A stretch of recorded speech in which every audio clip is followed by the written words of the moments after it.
कहते हैं कि सच्चे मन से की गई प्रार्थना सीधी भगवान तक पहुंचती है। ये कहानी है गरीब सतिया की। उसकी पत्नी मर चुकी थी। एक 5 साल का बेटा था। वह दिन भर मेहनत करके किसी तरह अपनी गुजर बसर कर रहा था। वह कुछ दिनों से एक ढाबे में काम करने लगा। मालिक उससे खूब काम लेता, पर वह कुछ नहीं कहता। उसका अपमान करता, वह सह लेता। एक दिन की बात है। अरे ओ सतिया, कहाँ मर गया है? देखता नहीं ग्राहक कब से बैठे हैं। बिल्कुल निकम्मा है, निकम्मा, किसी काम का नहीं। जी मालिक, बस अभी आया। सतिया एक ट्रे में खाना लेकर ग्राहकों की मेज पर रख रहा था। अरे अब जल्दी से गर्मा गर्म चाय ले आ। वह एक ट्रे में चाय ला ही रहा था कि एक आदमी बिना देखे जल्दी में चलते हुए उससे टकरा गया। चाय के कुछ छींटे उस पर गिर गए। आदमी जोर से चिल्लाया। देखकर नहीं चला जाता है? मेरे कपड़े खराब कर दिए। आप देखकर नहीं चल रहे थे, टकराए तो आप हैं। वेटर होकर जबान चलाता है। कहाँ है तुम्हारा मालिक? बुलाओ उसे। अरे ये क्या किया तुमने? पूरी चाय गिरा दी। ये कैसे आदमी को काम पर रखा है? इसे जरा भी अक्ल नहीं। मेरे सारे कपड़े खराब कर दिए। जी आप बुरा मत मानिए, इसकी तरफ से मैं माफी मांगता हूँ। आप बैठिए, मैं कुछ खाने के लिए भेजता हूँ। मालिक और सतिया अंदर जाते हैं। मालिक सतिया को खूब डांटता है। तुम मेरा बहुत नुकसान करते हो, ऐसे काम नहीं चलेगा। अगर ग्राहक नाराज हो गया तो? मैंने कुछ नहीं किया, सच कह रहा हूँ। वो आदमी खुद टकराया था। सतिया, अभी परसों ही तूने कांच का ग्लास तोड़ा था और आज ये बखेड़ा कर दिया। अब उसे मुफ्त में खाना खिलाना पड़ेगा। उसके पैसे कौन देगा? ऐसा कर, तू घर पर रहकर आराम कर। कल से काम पर आने की कोई जरूरत नहीं है। तेरा हिसाब कर ले। सतिया उससे माफी मांगता है, पर वह नहीं मांगता और कुछ रुपए देकर उसे काम से निकाल देता है। सतिया अपने आंसू पोंछते हुए वहाँ से चला गया। वह रोज काम ढूंढता, पर उसे कहीं काम नहीं मिलता। कुछ दिनों के बाद सब रुपए खत्म हो गए। घर में खाने के लिए भी कुछ नहीं बचा। रात को उसके बेटे को बहुत भूख लगी। बाबा, भूख लगी है, खाना। सतिया उसे पानी पिला देता है। फिर वह अपने छोटे हाथी यानी खिलौने के साथ खेलने लगता है। वह उसमें चाबी भरता, फिर वह चलने लगता तो वह चिल्लाता, गज्जू गज्जू गज्जू। अरे ये गज्जू कौन है? मेरा दोस्त। पर थोड़ी देर बाद उसे फिर भूख लगी। बाबा, भूख लगी है, खाना दे दो। सतिया उसे फिर पानी देता है, पर वह नहीं पीता। भूख से रोने लगता है।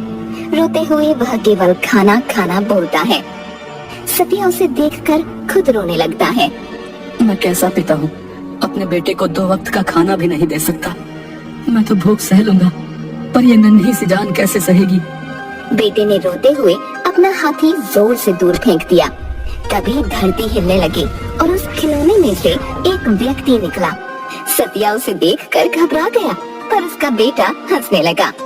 गज्जू गज्जू गज्जू। सतिया को कुछ समझ नहीं आया। मैं गजानन हूँ, तुम्हारा बेटा मेरा दोस्त है। जब तुम इसे अकेला छोड़कर काम पर चले जाते हो ना, तब मैं ही इसके साथ रहता हूँ, इसका ध्यान रखता हूँ। देखो, ये कब से भूख से रो रहा है। मुझसे रहा नहीं गया तो मैं आ गया। बेटा भागते हुए उसके पास आता है।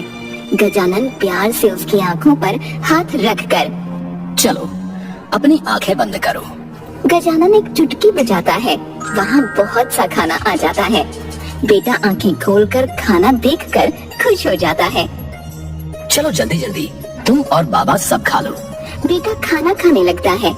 गजानन सतिया से कहता है, जो कोई भी मुझे सच्चे मन से पुकारता है, मैं फौरन आ जाता हूँ। मैं गरीबों और जरूरतमंदों को कभी अकेला नहीं छोड़ता। तुम्हें जब भी मेरी जरूरत हो, सच्चे मन से पुकार लेना। सतिया हाँ में सिर हिलाता है और गजानन चुटकी बजाकर अदृश्य हो जाता है। अगले दिन सतिया फिर से काम की तलाश में निकलता है, लेकिन उसे कहीं काम नहीं मिलता। अपनी रोजी चलाने के लिए वह पास के जंगल से लकड़ियां काटकर बेचने की सोचता है और कुल्हाड़ी लेकर पहुंच गया जंगल में। वह एक पेड़ काटने की कोशिश करने लगा। पेड़ तो कटा नहीं, पर उसकी कुल्हाड़ी टूट गई। सतिया निराश होकर वहीं बैठकर सोचने लगा कि वह क्या करेगा। अब तो 2 वक्त का खाना भी नसीब नहीं हो पा रहा, नहीं कोई काम मिल रहा है। हे भगवान, तू ही बता अब क्या करूं। तभी उसे गजानन की बात याद आ गई कि जब भी जरूरत हो सच्चे मन से पुकारना। गजानन, मुझे तुम्हारी मदद चाहिए। उसने जैसे ही आंखें खोली, मुस्कुराता हुआ गजानन उसके सामने था। कहो, कैसे याद किया? कोई काम नहीं मिल रहा, सोचा था कि लकड़ियां काट कर बेच दूंगा, पर मेरी तो कुल्हाड़ी ही टूट गई। मुझे बहुत भूख लगी है, मैं ऐसे ही तुम्हारी मदद क्यों करूं? सतिया अपने झोले में से कुछ निकालने के लिए हाथ डालता है तो गजानन उसे रोकता है। अरे बाबा, तुम्हारे चनों से मेरा कुछ नहीं होगा। तुम्हें कैसे पता कि मेरे पास चने हैं? मुझे सब पता है। इस धरती के नीचे क्या है, आसमान के ऊपर क्या है, तुम कल जो कुर्ता पहनोगे उसका रंग क्या है? अरे तुम ये छोड़ो, मुझे भूख लगी है, जरा आसपास जाकर देखो, कोई फल मिले तो ले आओ। यहाँ तो कोई फल का पेड़ नहीं है। उस दिशा में जाओ, और हाँ, थोड़े नहीं ज्यादा लाना, तब तक मैं तुम्हारी समस्या का हल ढूंढता हूँ। सतिया अपना थैला उठाकर उस दिशा की ओर चल देता है। गजानन पेड़ के पास जाकर उसे देखने लगता है। थोड़ी देर बाद सतिया झोले में फल लेकर आता है तो झट से उससे झोला लेकर। अरे वाह, ये तो बड़े रसीले दिख रहे हैं। गजानन ने एक चुटकी बजाई तो टूटी हुई कुल्हाड़ी ठीक हो गई। लो, तुम्हारी कुल्हाड़ी ठीक हो गई। वह थोड़ी दूर बैठकर फल खाने लगा और सतिया उस कुल्हाड़ी को पेड़ पर मारने लगा। सतिया की बहुत कोशिश करने पर भी पेड़ नहीं कट पाया। रुक जाओ, ये पेड़ आसानी से नहीं गिरेगा। सतिया रुक गया। फिर गजानन ने चुटकी बजाई और पेड़ अपने आप गिर गया और लकड़ियाँ कटने लगी। लो, तुम्हारा काम हो गया। मैं जानता हूँ तुम भगवान हो। मैं तुम्हारा ही एक रूप हूँ, मैं तुम्हारे अंदर रहता हूँ, कण कण में मैं हूँ। बस तुम लोग मुझे पहचान नहीं पाते। जो भी मुझे पुकारता है मैं उसका हूँ। सतिया गजानन को हाथ जोड़कर प्रणाम करता है।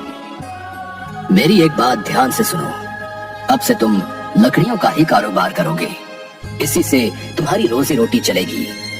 जैसी आपकी इच्छा। पर एक शर्त है। शर्त? कैसी शर्त? अरे अरे घबराओ नहीं, ये प्रकृति है और इसकी रक्षा करना, इसे संवारना भी तुम्हारा कर्तव्य है। मैं समझा नहीं, बताइए मुझे क्या करना होगा। एक पेड़ काटने के बदले तुम्हें 2 लगाने पड़ेंगे, तभी काम चलेगा। जो ये बात कभी भूले तो तुम्हारा कारोबार नहीं चल पाएगा। सतिया हाँ में सिर हिलाता है। उसे इस तरह घबराया देखकर गजानन जोर से हंसता है। तुम जादू देखोगे? जादू? हाँ हाँ, जादू। गजानन उसके सामने अपना एक हाथ आगे करके खाली हथेली दिखाकर मुट्ठी बंद करके खोलता है तो उसमें से एक गुलाब का फूल निकलता है। सतिया देखता ही रह जाता है। ये लो, ये मेरे दोस्त, मेरा मतलब तुम्हारे बेटे के लिए मेरा प्यार है, उसे दे देना। सतिया दोनों हाथों से उस फूल को ग्रहण करता है। आपकी बहुत बहुत कृपा गजानन। एक और जादू देखोगे? सतिया हाँ में सिर हिलाता है। गजानन के अपनी सूंड पर हाथ फेरते ही वो एक बहुत बड़े गुलाब के फूल में परिवर्तित हो गया। जब भी तुम्हें कोई जरूरतमंद मिले उसकी मदद जरूर करना।